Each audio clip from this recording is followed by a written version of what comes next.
ఈరోజు నా తాయి ఆడినాలేసింది బొట్లో ఉన్న మానేసింది ఇప్పుడు ఆడినాల్సింది నాతో పాటు మీరు కూడా చేసింది. విషయం అయితే తెలిసింది కదండి. నేను మొన్న జరిగిన వైజాగ్ స్టేట్ మీట్లో ఆసనాస్ వేద్దామని అయితే ఫిక్స్ అయిపోయాను. దగ్గర 7 నుంచి 8 ఇయర్స్ అవుతుందండి నేను స్టేజ్ పర్ఫార్మెన్స్ ఇచ్చేసి. వీళ్ళందరూ మా ఏజ్ గ్రూప్ అండి. ఈ ఏజ్ గ్రూప్ వచ్చేసి 24 to 30 category boys and girls అండి. ఇందులో ఎలా ఉంటుంది అంటే మాకు నెంబర్స్ ఇస్తారు. సో మీరు లాస్ట్ వీడియోలో కూడా చూసే ఉంటారు. మా నెంబర్స్ అయితే ఇక్కడ సెలెక్ట్ చేస్తున్నారు. అలాగే ఆసనాస్ కూడా సెలెక్ట్ చేస్తున్నారండి. నాకున్న చిన్న బ్యాడ్ హ్యాబిట్ ఏంటంటేనండి, సో మోస్ట్లీ అందరితో కూడా కలిసిపోయి ఉంటాను. ఈ పక్కన ఉన్న తినైతే నాకు చాలా జస్ట్ అండి ఒక 5 minutes గ్యాప్తోనే మేము ఇద్దరం ఫ్రెండ్స్ అయ్యాము. అండ్ ఇంకొక విషయం ఏంటి అంటే ఈ ఫ్రెండ్షిప్ మోస్ట్లీ ఇప్పుడు కూడా మేము మాట్లాడుకునే అంత లాంగ్ అయితే అయ్యింది. కాకపోతే వన్ థింగ్ అండి, నాకు తెలిసినంత వరకు మనం మంచిగా అందరితో మాట్లాడితే అందరూ మనతో మాట్లాడుతూ ఉంటారు. ఇంకా నెంబర్స్ ఇచ్చిన తర్వాత ఒక 1 hour 2 hours తర్వాత మాకు ఈవెంట్ అయితే అయిందండి. సో చూసేసేయండి ఆసనాస్ ఎలా వేస్తాను.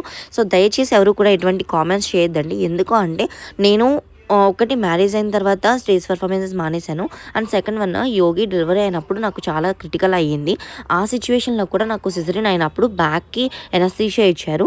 అలాంటి సిచ్యువేషన్స్ అన్ని దాటి నేను మళ్ళీ స్టిల్ ఈ ఈవెంట్లో పార్టిసిపేట్ అనేది నాకు చాలా హ్యాపీ అనిపించిందండి.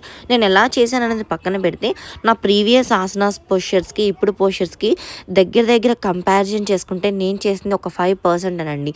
బికాజ్ ఎందుకు అంటే నేను ఎంత ట్రై చేయాలో అంత ట్రై చేశానండి. ఇంకా నా బాడీ చేసిన సపోర్ట్ని బట్టి డైలీ ప్రాక్టీస్ని బట్టి నేనైతే ఇంకా ఇంప్రూవ్ చేసుకోవాలి అని అనుకుంటున్నాను. అండ్ ఇంకొక వన్ థింగ్ ఏంటి అంటే నేను ఆఫ్టర్ డెలివరీ బాగా వెయిట్ గెయిన్ అయ్యానండి. సో ఆ వెయిట్ లాస్ జర్నీ అయితే నేను ప్రెజెంట్ కూడా కంటిన్యూ చేస్తున్నాను.